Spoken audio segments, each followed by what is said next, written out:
लोकसभा चुनाव के मुहिने पर खड़ी भारतीय जनता पार्टी के सामने अब अपने कोर वोटर के सहेजने की बड़ी चुनौती है। इसकी वजह है कि अब हाल ही में हुए घोषित उपचुनाव ने इस बात को सिद्ध कर दिया है कि अगर इसके प्रति सजग नहीं हुए तो 2024 काफ़ी जोखिम भर हो सकता है।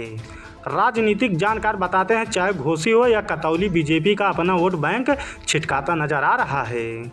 कतौली में जट गुर्जर, दलित और मुस्लिम विपक्ष की ओर चले गए, लेकिन बीजेपी अपने परंपरागत वोट ब्राह्मण, क्षेत्रीय त्यागी जैसे वोटों को सजाने में नाकाम रही। कतौली में 44 बूथ पर गठबंधन तो 25 बूथों पर बीजेपी जीत सकी। कई बूथ पर बीजेपी दाएं भी नहीं छू सकी। इन सभी जगहों पर मिश्रित वोटर थे।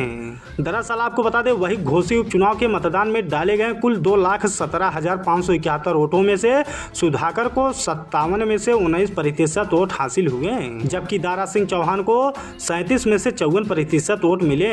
यह साफ संकेत है कि कार्यकर्ता के अनदेखी और प्रतिशत बाहर होने पार्टी के लिए जोखिम भर रहा है।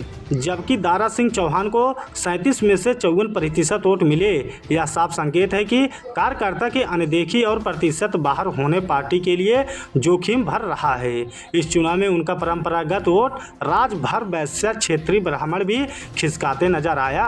वोटरों ने उम्मीदवार के साथ बीजेपी से भी नाराजगी दिखाई है। इसे बचाए रखने की बीजेपी के सामने बड़ी चुनौती है। घोसी में सपा गठबंधन के उम्मीदवार लगभग हर वर्ग को साधने में न सिर्फ कामयाब रहे, बल्कि बीजेपी को वोट बैंक से सेधमारी करने में भी उन्हें सफलता मिली। घोसी की राजनीति पर नजर रखने वाले लोगों का मानना है कि घोसी सीट बीजेपी के हाथ से फिसलने में दारा सिंह चौहान का दल बदलना सबसे बड़ा कारण रहा। स्थानीय और बीजेपी के लोग दारा सिंह चौहान के स्वायत्ता की वजह से चुनाव थोपने जाने के नाराज थे। इस बात का फायदा सुधाकर सिंह को मिला। उन्होंने दारा सिंह को 42,759 वोटों से हरा दिया।